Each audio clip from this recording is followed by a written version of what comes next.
Controlling anxiety. It is easier said than done. It's easy for somebody to say, oh, just don't worry about it. But those of us that suffer with anxiety know that that's not always an option. Today, we're going to get right to the point because we have a lot of information I want to share with you so that you can get better at controlling your anxiety. I'll tell you my history, but I have been an anxious person all my life, and this is my 7 steps to combating that, okay? So if you're new to my channel, go ahead and hit the subscribe button right here on YouTube, and that will alert you to the new videos I do, the new trainings I do every single week to help simplify your life and your business. So go ahead and hit the subscribe button. You can also share this, and I would love it if you could comment or give me a thumbs up as well. That helps me reach more people, and the more people I can help, the more awesome that is. So go ahead and subscribe right now to me on YouTube.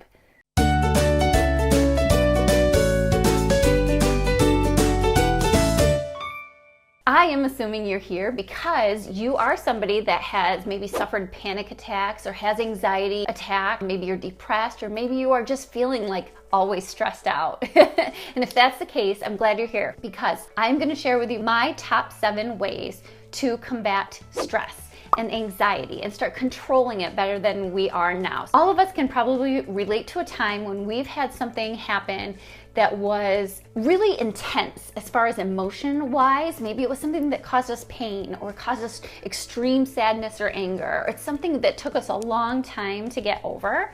Like we've all had that happen, right? And maybe we've had it a couple of times at least. And what that does is that shapes the way that we deal with that type of situation for the rest of our lives. Depending on how we've handled it and the outcome of that situation, sometimes we don't have control over the outcome, right? But depending on what happens in that situation, our brain takes note, files it in a drawer that says, here's the situation. If anything comes up like this, we're gonna match it to this drawer and we're gonna say, uh-oh, here's the outcome. I better warn you that this wasn't good last time. And that creates feelings of stress for us, right? That's how our body works. And that's why we have stress. We like routine. We like things to go smoothly. We don't like anything that causes us pain or an extreme emotion. And our brain alerts us every time that is about to happen. So I want to share my answers with you because I've had to deal with this for more than 10 years in an extreme way. So I want to take you back to 2006. December, I had my first baby. She was beautiful, but I had an absolutely traumatic delivery with her. And every woman will say that if you've had a baby, but it was so extreme that I'm still having surgeries 10 years later to help with all of the things that went wrong. So I was dealing with that. We're going to fast forward 3 months later. I was dealing with all of that blah, just having a new baby, that depression, postpartum depression. And then I was driving to work one day, 3 months later. I just left my daughter at the babysitter on my way to work near the military base that we live. I was on an open road and it was a beautiful day, but the snow in the North Country blows and blows and sometimes will cause a whiteout effect. So that happened, and I see as the snow clears this crazy driver coming off the base right towards me, and he loses control of his littler truck. I was driving a big old Chevy Avalanche, if you remember those. He was headed right towards me, and I said, I can either hit him or I can take my big truck and drive into the snowbank, and I'll still wreck my truck, but at least he'll be safe. So I did that. Drove into the snowbank, but I miscalculated because it was sheer ice. It was an ice bank. And I took that vehicle, and it's a gigantic truck, and it flipped side over side over side. And I was inside. You can imagine, this has never happened to me before, so it was an unfamiliar situation. So my stress level was through the roof. And all I could do was throw my hands in the air and say, God, like my body shut down. God, you have to take this because if I'm gonna die, it's your will, not mine. Like, you got this, take care of me, whatever. So I landed on my side, driver's side, smashed everything on that side, and all of a sudden the car went boop, and I was back upright. So I thought, okay, that's a miracle. And then I could see the guy on the road, he had finally gained control, and then he drove away. Once he saw that my vehicle was stopped, he just drove away. So thank God somebody else came along that I knew, picked me up, took me to their house while I called AAA. I came back to that scene where my car was off the road and saw another driver lose control, plow right into my driver's side door. And had I been in there, I'm not sure what would have happened. So God saved me that day. Okay, so this is March 10th. Fast forward 5 days later. You can imagine how like disheveled and emotional I was. The car was absolutely totaled. We had just gotten it, and I was like, what are we gonna do? Financially, things like that. It was just very hard, and I was trying to take care of this beautiful baby. with my postpartum depression and all these emotions and my new awful body that I had to deal with. And so 5 days after my accident, I was going in for another surgery. Now I'd had plenty of surgeries before, many tumors on my ovaries, and this one was the size of cantaloupe because it was growing along with my baby, and I chose not to take it out before she was born. So I go into the surgery, again, not stressed about the surgery, just kind of like blah, feeling kind of blah, and joking with the doctor. He puts the gas mask on. I bet I've done it a billion times. What I haven't done is had the experience of waking up to someone slicing me side to side and feeling every part of it. Sorry, it still gets emotional because that part of my brain is triggering. So I hear muffled voices and for a minute I think, oh my gosh, I'm in this awful dream, wake me up because I'm in so much pain. And I start to realize that I'm in surgery. You know, I thought I was just dreaming about my surgery, but I'm in surgery and I can feel every freaking thing that's happening to me. He's slicing me open. If it's not quite deep enough, he's doing it again. He's pulling me apart and putting calipers to stretch me open so he can cut out that tumor. And nobody's realizing I'm awake. So if you can picture that, you know, it's just been building and building since I've had my baby. And so hang with me because there's a reason you need to know all these parts of the story and how I know that I can combat this. But I said, okay, God, you were with me 5 days ago. You're going to get me out of this because I don't know what to do. I tried to stop breathing so that maybe a bell or a whistle could go off, but that didn't help because I was on the ventilator, so that just made me breathe, right? And I could hear the voices, but they had no idea I was awake, so I'm trying to like flail around. Had no idea until afterward that I was paralyzed on purpose because they give you the paralytic in case something like this happens, and they tie your arms down and your legs down, and I get it, but they also taped my eyes shut, so I couldn't even open my eyes. I couldn't do anything. I laid there for 20 minutes while they dissected me like a piece of meat. I felt like, you know, and I couldn't do anything except say, God, you just got to knock me out or you got to kill me. Like, I'm not going to survive this. I survived the crash. I survived the horrible birth of my child. Not that she's horrible, but the delivery. And you got to get me out of this, right? Or just kill me. Please just kill me. And next thing I know, I was waking up. And the nurse was there and said, you know, oh, how are you feeling? You know, you had surgery. You're all done now. It's time to wake up. And the first thing I said was, I was awake during that surgery. And she ran and got the doctor and I told my story. So the feelings that I had, all three instances, were feelings of being out of control. And can you relate to that? Like, can you remember a time where you felt completely out of control? And that's what stress is, right? Stress is like where you're like, I don't know what's gonna happen. I don't know how to deal with this. I feel out of control and I need control. Like, we need control. Our brains need routine, schedule. We've talked about that. Things that are familiar. We don't like unfamiliar situations. And that's exactly what I went through. And this is exactly why I'm doing this video, because I don't want you to struggle with that. Or I want to at least help you be more controlling of your anxiety than you are in the past. Now, can you take it away completely? I don't know because I'm not there yet.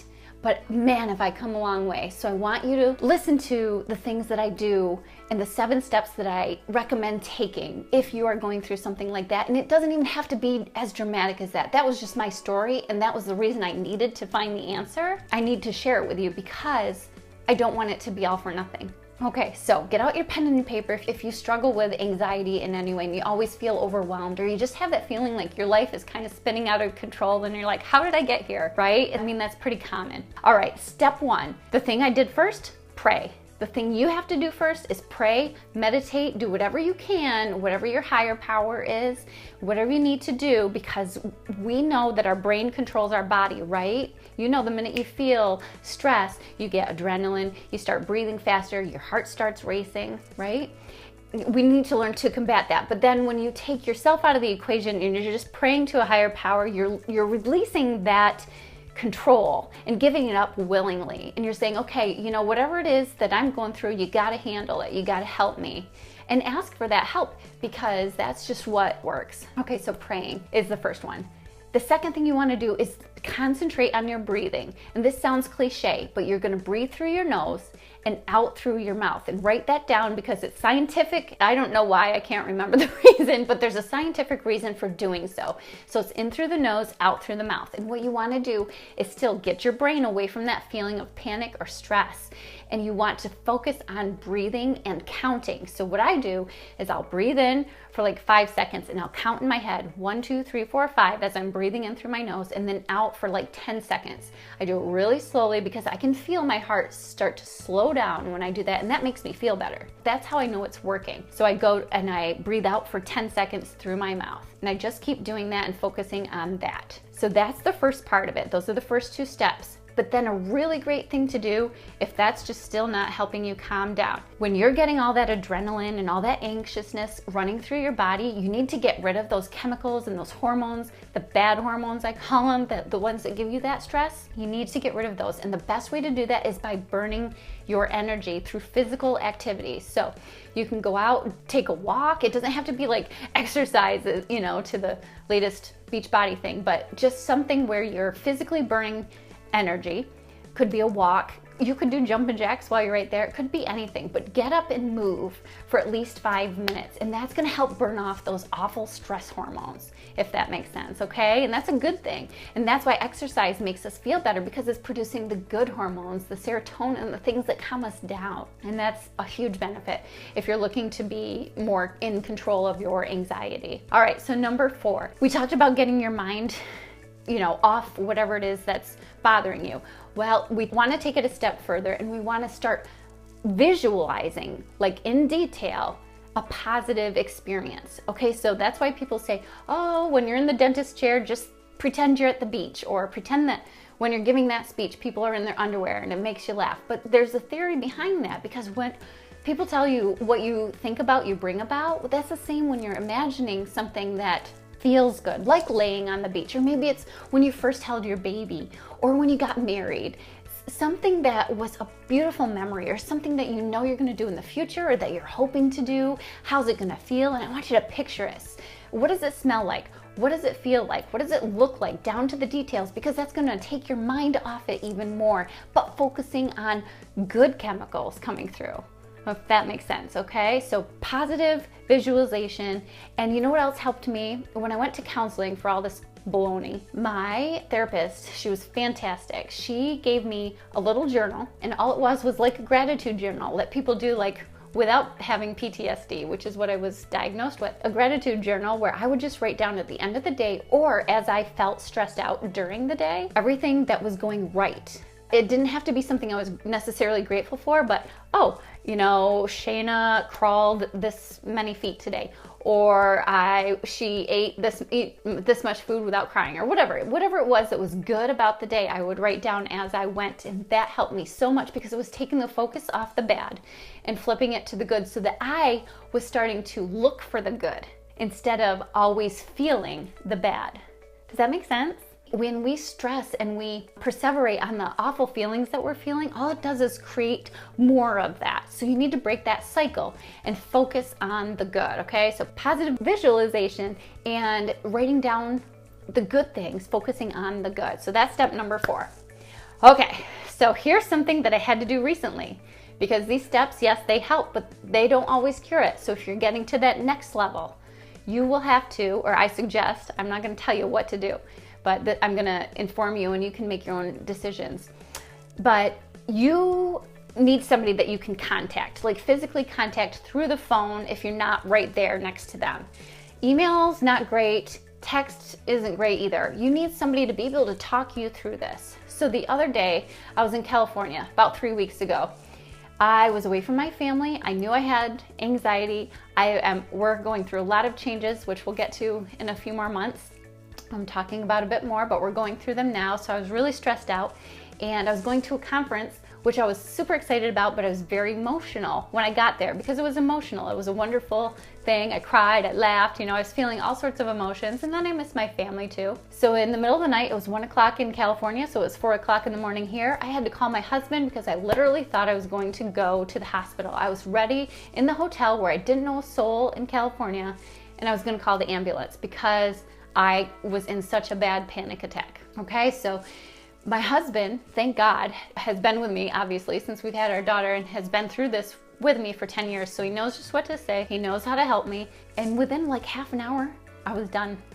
I mean, it felt so good, and half an hour is a long time, but that's very short compared to where I was. I was at 7 hours panic attack when this first happened. And then I was finally diagnosed with PTSD from all of that. But 7 hours I spent on my mom's couch, unable to work. I couldn't drive because driving brought back that memory, and I was frozen. And I was always on the side of the road pulled over because it couldn't move.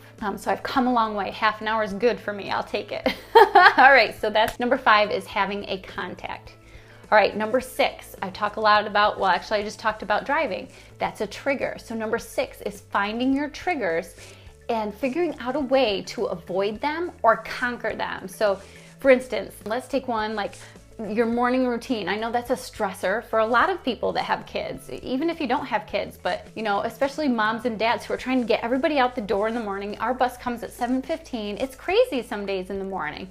And that can be a type of stress, recurring stress for people, especially moms and dads that go through that every day. And they haven't found a system that works for them, that doesn't cause that stress. See, your brain remembers, okay, yesterday we were doing the same thing and it was really chaotic, so beware. Get stressed, get ready for fight or flight, because yesterday's outcome was bad. Remember, you were screaming, remember this, that, and the other thing. And you can just feel it, like right now, me talking about it, I can feel like the stress that people go through on a daily basis. And it's not to say our house is perfect either. We always get off schedule and off course and off whatever, and we get stressed out too. But you can hop back on the bandwagon if you know the system. So right now on your paper, think about a trigger that you have for stress. So maybe it's something like your morning routine, maybe it's your night routine, maybe it's your workplace. You have to break it down sometimes and think, okay, what is it specifically about my workplace? Is it a coworker that makes you stressed out? If it is, you're gonna have to deal with that situation. You know, is it that you're not getting paid enough and you're kind of resentful that you're going there to work when you know you're not getting paid what you're worth? You have to work that situation out. So whatever your trigger is, you have to work through that. So that's step number 6. And step number 7 goes along with it perfectly. All right, so we said our brain needs routine. We need to know what's next. We need to know the outcome. So guess what we have to do every single night? We have to plan the next day the best we can. And we need to plan it for success. So that includes having your systems set up for your triggers. You have to have systems for everything. That just makes life simpler, and that's what I do. So it's easy for me to talk about, but when your life is simplified and it's systematized, much, much, much easier to be a little bit less stressed, if that makes sense. You can control your anxiety a lot more with simple systems. So you need to plan out your day at least the night before, and that way your body, when you wake up, you know what to expect. It's an awful feeling, for me at least, to wake up and say, oh my gosh, what do I do today? Today rings a bell. Like, wasn't I supposed to do something today? How many of you had that happen? Heck yeah.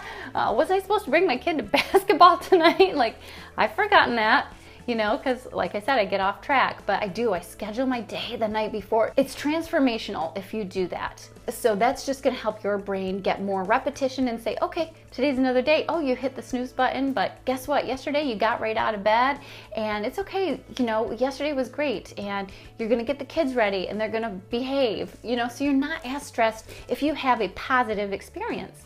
That's why the negative ones throw us off so much, is we're not expecting it. So plan your day, get into a routine of doing that, and you're gonna see a lot less of those struggles with the daily things that are thrown at you that you're not expecting. All right, so I'm gonna quickly recap, and then I wanna tell you something else too, so don't go away. So first thing is pray. Second, breathe. In through the nose, out through the mouth, and count. Third is your physical activity. That is if, breathing's not working, burn some of that stuff off. Next, you're gonna wanna do that positive visualization and write down the things that are good about whatever is going on in your life at that time. Fifth, you're gonna wanna contact somebody if that's not helping you. You might need a list of like 5 or 6 people in case somebody can't pick up the phone, but find somebody that can talk you through it. Next, you're gonna want to definitely assess your triggers. Find something that can master those, a system that you can put in place to help avoid that or help systematize whatever that activity is that you have to do that is your trigger. And lastly, you gotta plan your day. You just have to. So if you found this video helpful, which I hope you have, please go ahead and subscribe to my YouTube channel here and give me a thumbs up below so that I know that you have benefited from this. And if you even could list something in the comments, what you found was most helpful for you, or if you have any other tips, please share them with the community. I want people to benefit from this as much as possible. I want to offer you something that will help you with step number 7, which is organizing your day and scheduling your day so that your brain knows exactly what to expect each morning and you can wake up less stressed and have less anxiety throughout your day because you know what to expect. So if you want to go to findyourfreetime.com, I'm going to provide the link here for you.